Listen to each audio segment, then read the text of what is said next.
Nosy neighbor calls cops on black family. The real story will open your eyes.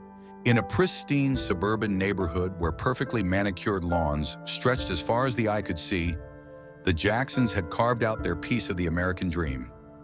David, a software engineer whose innovations had earned him recognition in Boston, and Sarah, a pediatric nurse with healing hands and a gentle spirit, had chosen Oakwood Heights as the perfect place to raise their 7-year-old son, Marcus. Being one of the few black families in this predominantly white community hadn't deterred them. They believed in the power of integration and community building. Their Tudor-style home, with its meticulously maintained garden and welcoming front porch, perfectly describes their success. For 6 months, they had settled into a comfortable routine, exchanging pleasant greetings with neighbors and gradually becoming part of the community's fabric.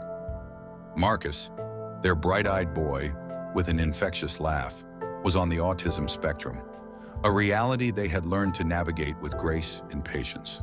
Across the street lived Margaret Morrison, known to most as Miss M, a 60-something widow whose bay window had become her personal watchtower.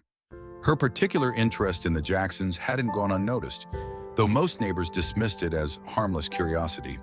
Her eyes tracked their comings and goings, her curtains twitching whenever their front door opened. That fateful Sunday afternoon started like any other. The sun hung high in the cloudless sky, casting long shadows across the peaceful suburban street. Inside the Jackson residence, however, the serenity was about to shatter.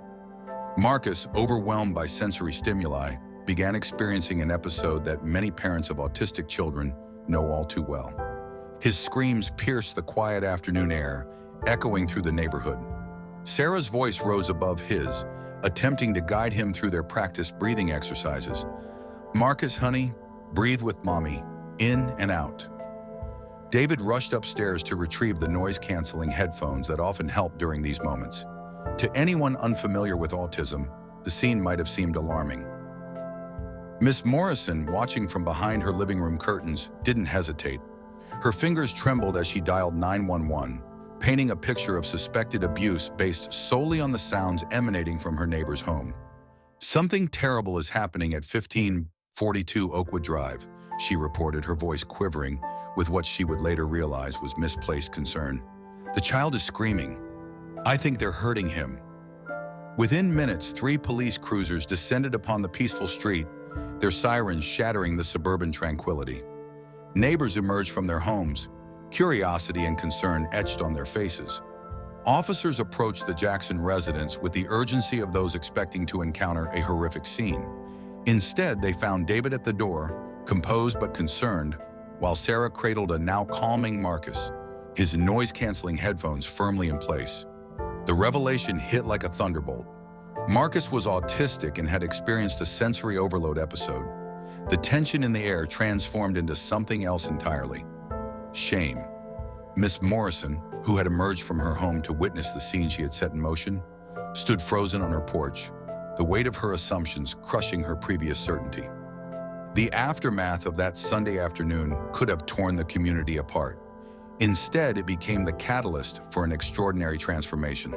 Miss Morrison, haunted by her actions, found herself unable to sleep that night. The image of Sarah's hurt expression and David's dignified response to the police played on repeat in her mind. She realized that her assumptions, colored by unconscious bias, had nearly destroyed a family's peace. The following morning, she did something unprecedented. She baked an apple pie and walked across the street to the Jacksons' home. Her hands trembled as she rang the doorbell. But when Sarah answered, the words tumbled out. "I was wrong. I was so terribly wrong, and I want to make it right." That conversation, which started awkwardly at the Jacksons' kitchen table, lasted for hours. Sarah shared their journey with Marcus's autism diagnosis, the challenges and joys of raising a child on the spectrum, and the added complexity of being a black family in a predominantly white neighborhood. Miss Morrison listened, really listened, for perhaps the first time in her life. 1 week later, the community center hosted an unprecedented gathering. Neighbors who had previously exchanged nothing more than polite nods sat together, learning about autism spectrum disorders and confronting their own hidden biases. Miss Morrison stood before them, her voice steady as she shared her journey from ignorance to understanding. "We can't change what we don't acknowledge," she said, her voice carrying across the hushed room. The Jacksons, displaying remarkable grace, became active participants in these educational efforts.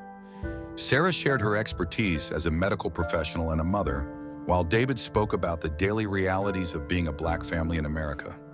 Marcus, in his own way, became the neighborhood's greatest teacher, showing everyone that difference need not be feared. As weeks turned into months, the transformation of Oakwood Heights became evident.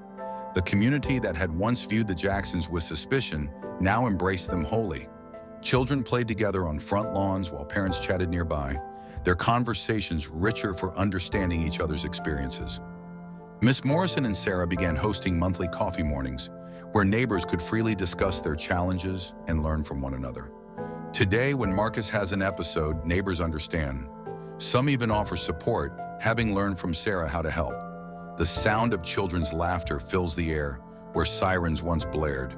And in this transformed community, difference is no longer viewed with suspicion, but celebrated with understanding. As the sun sets on Oakwood Heights each evening, casting long shadows across those same manicured lawns, the neighborhood stands as a testament to the possibility of transformation. It proves that sometimes the most powerful changes come not from grand gestures, but from the simple act of taking the time to understand our neighbors, behind closed doors and beyond them.